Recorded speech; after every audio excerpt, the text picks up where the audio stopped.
कहानी है 25 साल की अमेरिकी महिला की, जिसका नाम मेरी क्रंक था। वह मिनीसोटा में रहा करती थी। वह भी लाखों महिलाओं की तरह थी जो अपने पेट में एक नन्ही ही जान को पाल रही थी। ये जोड़ा अपने आने वाले बच्चे का बेसब्री से इंतजार कर रहा था। सब कुछ आम चल रहा था और कुछ भी इसमें चौंकाने वाला नहीं था। और समय आया जब मेरी 8 महीने की गर्भवती हुई। जनवरी साल 2014 में वह गाड़ी चलाकर शहर से वापस अपने घर आ रही थी। उस दिन गलती से भयंकर तूफान आके रुका ही था। चारों तरफ बर्फ ही बर्फ थी। सड़क पर बर्फ की 40 इंच मोटी परत चली हुई थी। मेरी एसयूवी में ही थी और वह अपने घर से बस कुछ ही दूरी पर थी। तभी उसकी गाड़ी रुककर एक झटके में चलना बंद हो गई। मेरी को अब एहसास हो चुका था कि वो बिना गाड़ी के इससे आगे नहीं जा सकती। बेसिक नगरपालिका वाले सड़क को साफ करने में लगे थे, लेकिन ये कोई मेन हाईवे नहीं था और इस कारण वहां पर कोई नहीं पहुंचा था। मेरी ने गाड़ी को बाहर निकालने की पूरी कोशिश की, लेकिन अब वह भी मान चुकी थी कि उनकी एसयूवी अब आगे नहीं बढ़ने वाली। मेरी इस उम्मीद से गाड़ी से बाहर निकली कि कोई आएगा इमरजेंसी साधन और उसे वहां से बचा कर ले जाएगा। लेकिन बदकिस्मती उनकी इतनी थी कि बर्फीला तूफान फिर से शुरू हो चुका था और अगले आधे घंटे तक मेरी को कुछ भी दिखाई नहीं दिया।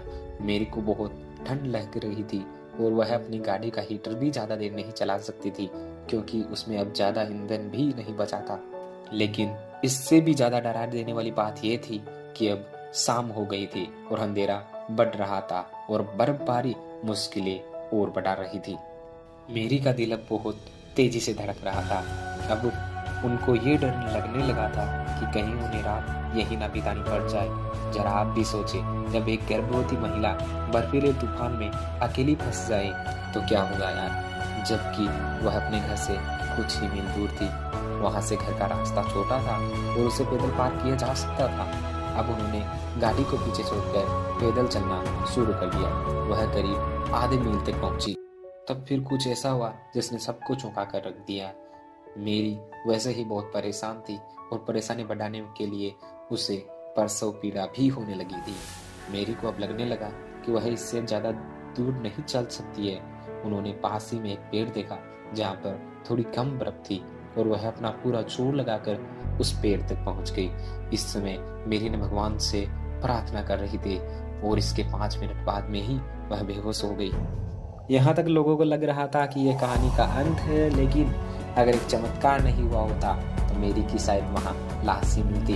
असल जिंदगी में जो कुछ भी हुआ वह शायद भगवान की उपस्थिति को दर्शाता है।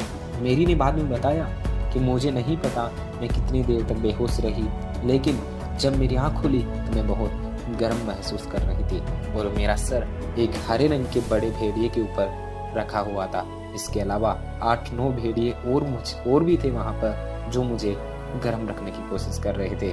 वो सारे भेड़िए मेरे चारों तरफ से बर्फ हटाकर गरमाइश दे रहे थे। मुझे तो डरने का समय ही ना मिला और मुझे तो लगा कि मैं कोई सपना देख रही हूँ। उन भेड़ियों में से एक भी मुझ पर अपनी आक्रामकता नहीं दिखा रहा था और मेरा वो ऐसा ध्यान रख रहे थे जैसे वो कोई डॉक्टर ही हो।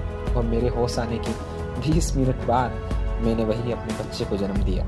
एक भेड़िए ने मेरी गर्भनाल को बच्चे से अलग किया और बच्चे को चाटने लगा। ऐसे लग रहा था कि वह ऐसा काम पहले भी कहीं कर चुके हैं और बाकी सब भेड़िए मुझे अपने शरीर से गर्माहट दे रहे थे। जो भेड़िया मेरे बच्चे को चाट रहा था उसने बड़े ध्यान से बच्चे को मेरी तरफ धकेला, क्योंकि वह बच्चा रो रहा था।